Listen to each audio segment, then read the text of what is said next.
So in the last video, we set up the scenario where the market could fail. The market is supposed to only do one thing for us, that's produce efficient outcomes. And efficiency is basically allocative efficiency and productive efficiency. So the question is, what do you do if the market fails?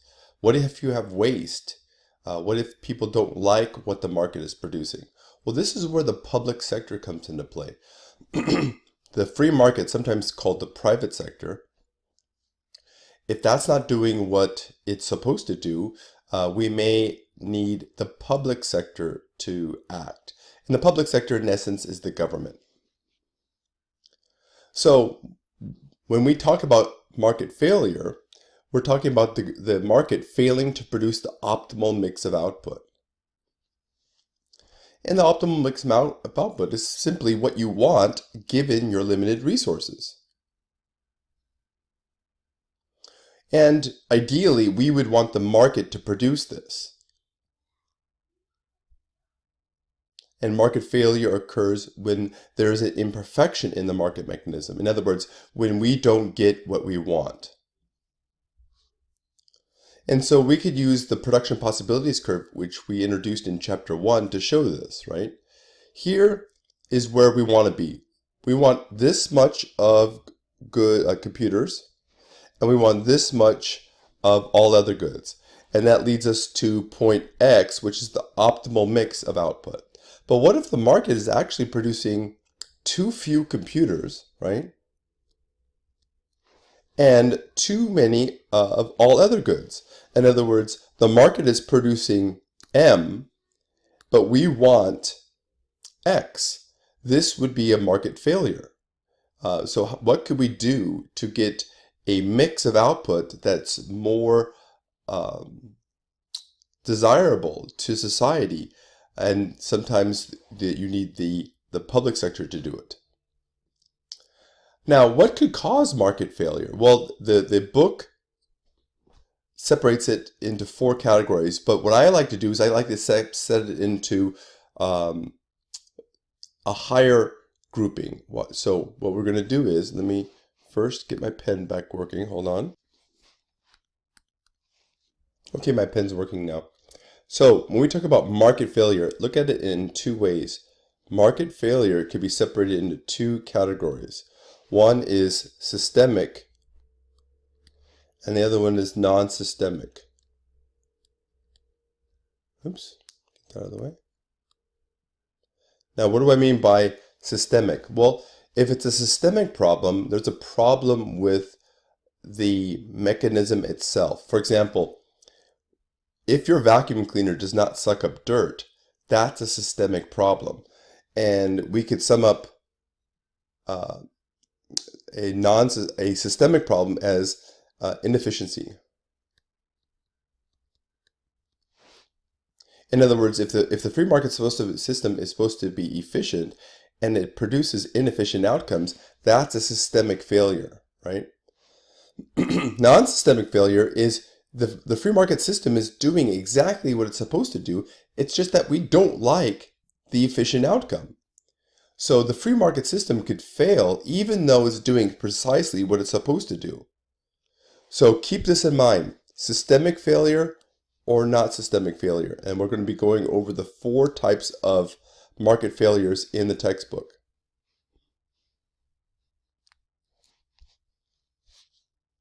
So here they are. 1 is market power.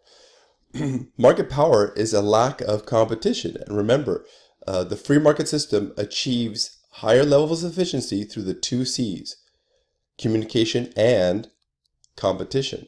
So if markets monopolize, if industries monopolize, you lose productive efficiency because a monopoly doesn't have to be as productively efficient because there's nobody there to make the monopolist pay for their inefficiency. In other words, if they had competition, the competition could undercut the monopolist in price because the monopolist's costs are so high.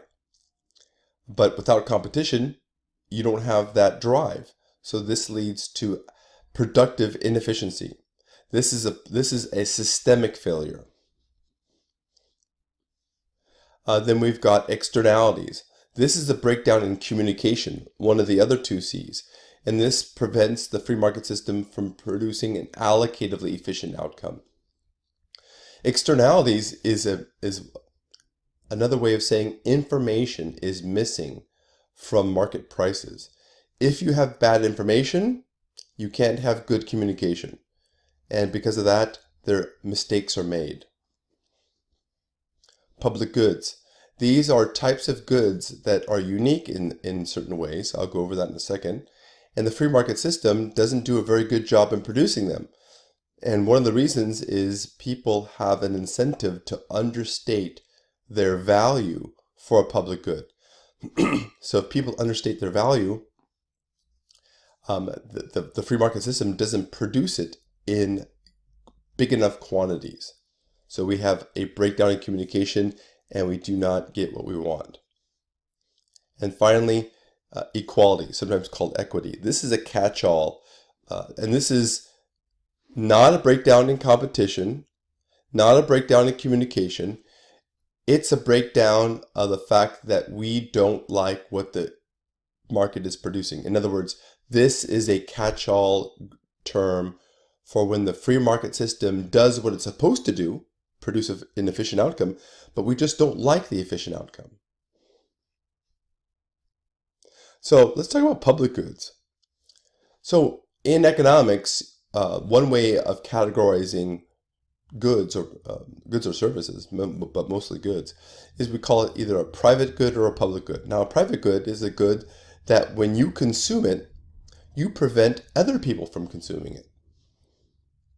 And a public good is once a public good is consumed by someone, you can't stop other people from consuming it. For example, a private good, you think about this is a hamburger, right? When you eat a hamburger, seldom do you catch anybody else nibbling on your hamburger. Once you start eating a hamburger, you're preventing from other people eating that hamburger. Well, what about a public good? Well, what if you build a street light and you want to light your way as you walk along the sidewalk? Well, once that street light is turned on, anybody walking under the street light gets to use the light it emits. So can you see how that's a type of good? Once it's consumed, you can't stop other people from consuming it. And this is what leads to what we call a free rider dilemma. Let's go back to that street light example, right? You have a street light. This is my street light right here. And it's producing a light right here. And this is the street.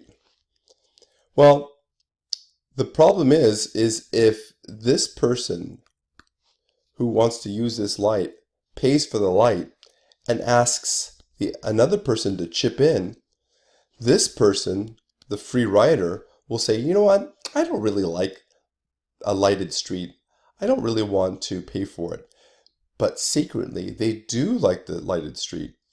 They know once the light is built, they get to consume it for free. So do you see how this person has an incentive to understate their value for a public good? And therefore, if people are unwilling to pay for something that they want, the free market system tends to underproduce public goods. So a free rider is an individual who reaps the benefits of someone else's purchase. And like I said, the free market system tends to underproduce public goods. So if you underproduce, you're not producing what people want. That's allocative inefficiency. So if we want more public goods, we need a non-market force, i.e. the government, to get them. So this is an argument for the public sector to play a part in the economy. What about externalities? Like I told you before, externalities is another term for missing information.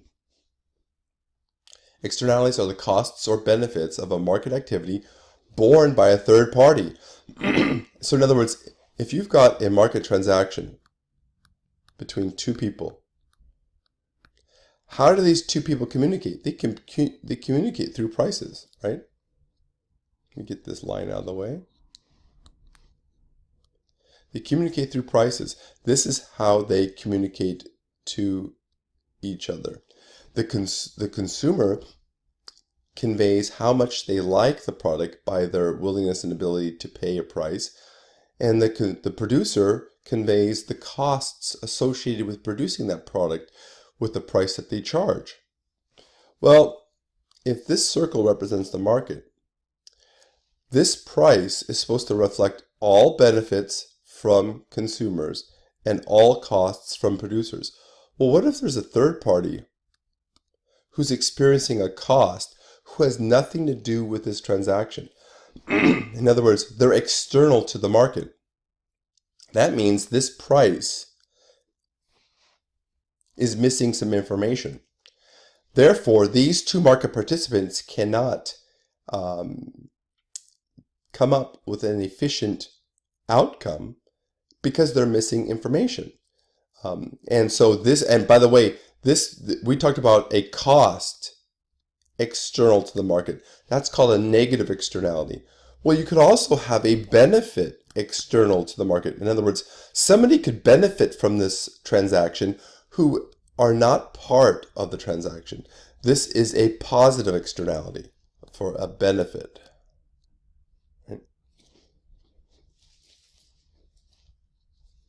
And so what we say here, let me get rid of some of these lines here. I gotta find my eraser here. Hold on one second. There we go. So we say the difference between the social and private costs of the market activity are the external costs or benefits. So in other words, if this is the private sector,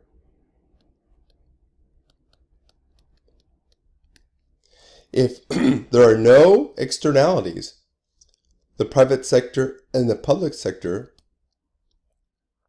are one and the same. But what if you have externalities? Well, that means we've got the private sector here,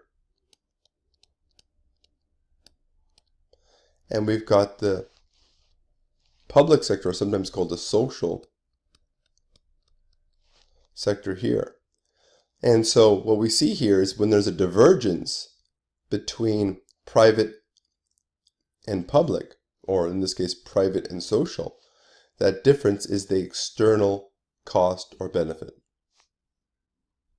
So whenever externalities are present, market prices aren't a valid measure of a good's value to society. So in other words, the market signals, the prices, are flawed. They do not have all of the relevant information. The market will underproduce goods that yield external benefits and overproduce those that generate external costs. So you can see how overproduction and underproduction are examples of allocative inefficiency. So here we see, if we want to put this in a supply-demand framework, here we've got market supply and market demand. Now, this is what the market is producing and consuming, QM. Now, if there's an external cost to consuming it, we have a difference between the market demand and the social demand, and that vertical distance is the external cost. So in other words, the optimal output is right here, Q sub O, but the market is producing too much. And if we could find a way of shifting the market demand this way, we could have the market demand on top of the social demand, and then we would achieve the optimal rate of output. Now we could have the opposite problem, right? Not the opposite, we could have a different problem. Instead of a problem with an external cost on demand, what about external cost on supply? Well, again, this is the market right here. And if there is a cost out there that somebody else is not paying, the social cost curve would be right here. social supply. And you can see the free market system is doing something similar, Q sub O. And the only way to get from QM to Q sub O is to shift the market supply curve up this way. So it works the same way. So external costs, external benefits. External benefits can also be beneficial, right? If a product yields external benefits, in other words, if a third party benefits from it, and they're not part of the transaction, then the social demand is greater than the market demand. And so the market fails by overproducing the goods that have external costs and underproducing that have external benefits.